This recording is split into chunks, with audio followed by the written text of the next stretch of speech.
The venerable barns of the WHA and the NHL for hockey of the 1970s, some have closed or some have been rejigged, while others have evolved into something much bigger than was first projected. Now today we're going to be talking about probably what I consider one of the most underrated facilities for sports in all of the world, and you're probably saying why. Well, it's just so consistently excellent for the fans. Now, our good friend of the channel, Daniel Bowden, mentioned this the other day, noting that like Nassau Coliseum, it's evolved over the years.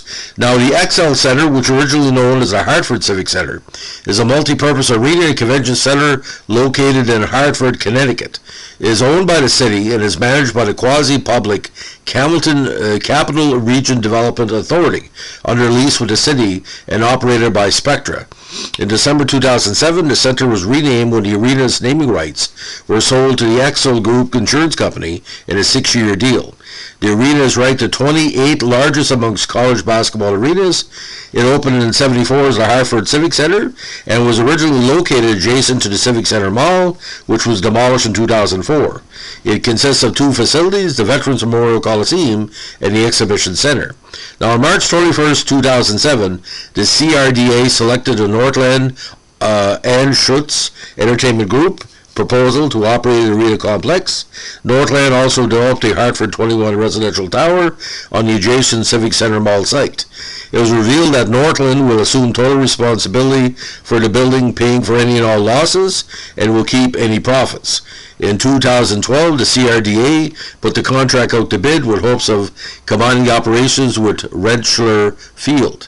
In February 2013, Global Spectrum of Philadelphia was chosen to take over both the XL Center and Rentschler Field, with Ovations Food Services taking over all food and beverage operations. Now, with the HCC, it is the Civic Center is the full-time home of the Hartford Wolfpack AHL hockey squad and part-time home of the University of Connecticut UConn men's and women's basketball teams and the UConn Huskies men's ice hockey squad. Starting in the late 1990s, UConn men's basketball moved most of their important games, including the bulk of their Big East Conference contests, to the Coliseum. During the 2012 season, for instance, they played 11 home games at the Coliseum and only 8 at their on-campus facility, Gamble Pavilion. This practice continued when the Huskies joined the AAC, successor to the original Big East, in 2013. The UConn men's hockey squad uses the XL Center as its primary home as the newest member of Hockey East. Now, this location was a home of the very successful New England Hartford Whalers of the WHA and NHL from 75 to 78 and 1980 to 97, and the Hartford Hellions of the MISL from 80 to 81. It also hosted the New England Blizzard of the ABL from 96 to 98 and 98, and hosted occasional Boston Celtics home games from 75 to 95. It was also the home of the Connecticut Coyotes and later New England Seawolves of the Arena Football League. Now, the arena seats 15,635 for hockey and 16,294 for basketball. It also hosts 16,606 for center stage concerts, 16,282 for end stage concerts, and 8,239 for three-quarter end stage concerts. It also has 46 luxury suites and a 310-seat Coliseum Club, plus 25,000 square feet, 2,300 meters squared of arena floor space, enabling to be used for trade shows and conventions, in addition to concerts, circuses, ice shows, sporting events, and other gatherings. The graduation ceremonies of Central Connecticut State University and other local colleges are also held annually at the XL Center. Now, as originally built in 75, it seated 10,507 for hockey and served as the home of the then New England Whalers for 3 years. In the early morning of January 1878, of course, the infamous incident, the location's Civic Center roof collapsed. Engineering analysis during litigation following the collapse indicated that compression members were overloaded through undersizing and underestimation of the probable loadings, and that lateral bracing of individual members was insufficient. The roof did not fail due to the heavy snow that fell in that January night, according to the official city investigation. The roof became progressive failure as soon as it had been installed. Contributing factors including design errors, an underestimation of the weight of the roof, and differences between the design and the actual built structure. Now, investigations attributed design issues to the unprecedented use and trust in computer analysis, and absence of peer review for the novel structure and design process, and fragmentation of oversight responsibility during construction were also cited as contributing factors. Evidence showed that the roof had started to fail during construction with bowed compression members. These distortions and an unprecedented degree of deflection in the structure were not investigated before the collapse. There was no injuries, unfortunately, due to the collapse. The building was eventually heavily renovated and reopened on January 17, 1980. Now, again, the arena hosted the Whalers from January 11, 75 to April 13, 97. Shortly thereafter, the team relocated to Raleigh, North Carolina, and became the Carolina Hurricanes. In 94, new owner Peter Carmanos purchased the team and pledged to keep the Whalers in Connecticut until 98, unless they could not sell over 11,000 season tickets. After failed negotiations to build a new downtown arena for the Whalers with then Governor John G. Rowland, on March 25, 97, Carmanos announced that the team would leave.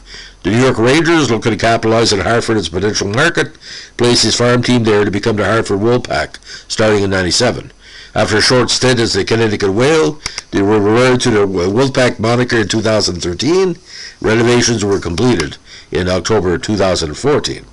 Now, in September 2010, the arena was upgraded with a new center-hung scoreboard with 4 Sony Jumbotrons and a state-of-the-art sound system. The Canadian State Legislature set aside $35 million in funding for improvements to the XL Center that began in early spring 2014 and were completed in time for the start of the 2015 campaigns of the Wolfpack and the Yukon's men's hockey squad. In October of that year, improvements including upgrades to the mechanical system, locker room in the concourse, replacing jumbotrons with a new HD video board, as well as aesthetic improvements such as a new bar area inside the arena and luxury seating in the lower bowl.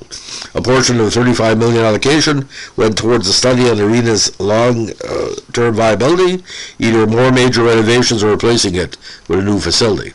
Now, the XL Center has hosted numerous great events over the years, including the ECAC New England Regional Tournament and NCAA Division I Men's College Basketball Tournament, organized by the Eastern College Athletic Conference, which took place at the Hartford Civic Center on March 3rd and 5th, 77.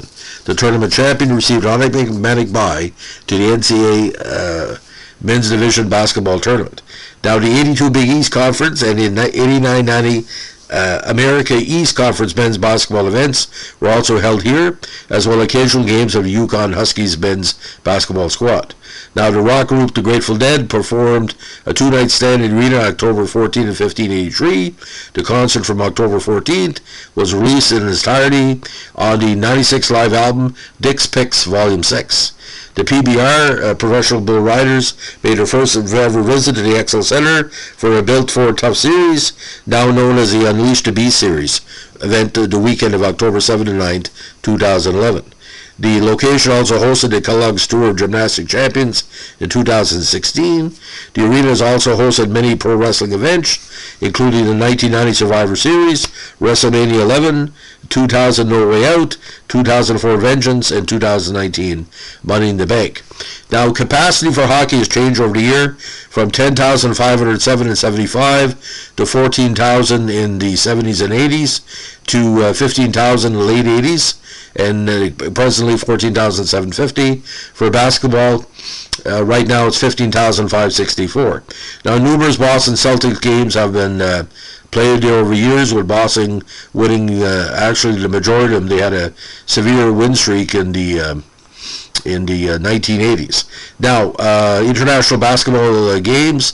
U.S. played the Yukon January 27th, 2020. Played the Huskies. International hockey games have been held there between WHA teams and Team USA squads and NHL teams, of course.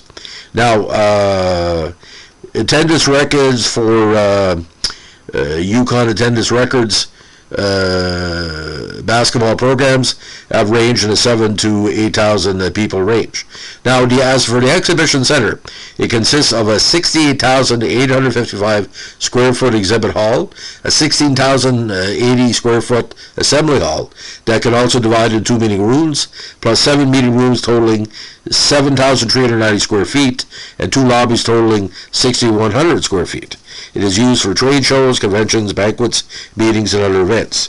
Now, the surrounding shopping mall was torn down in 2004, and it was replaced by street-level retail shops and a 36-story residential tower named Hartford 21, which opened in 2006 and is the tallest residential tower between New York and Boston. Now, like a lot of people already know, Connecticut people are some of the best in the world. They're very proud of their location. If you're ever in the Hartford region, check out the facility. It's kind of weird. You call it the ghost of the Forum, like the old Montreal Forum. But there's a lot of ghosts of the old WHA and NHL games that are there. And we all know the fight song. Da, da, da, da, da, da, da, da. So every time Montreal would play Hartford for hockey, it was like when he went into Minnesota, it was a hard go. And the fans there are very, very vocal, very loyal, some of the best sports fans in the world. And again, people from Connecticut, I've dealt with them many times, especially in the media, some tremendous people. They're almost Canadian, but you don't win as often as the Leafs or the Canadians. Close enough. Thanks for listening, ladies and gentlemen. Give us a like, comment, and subscribe, and happy American Thanksgiving.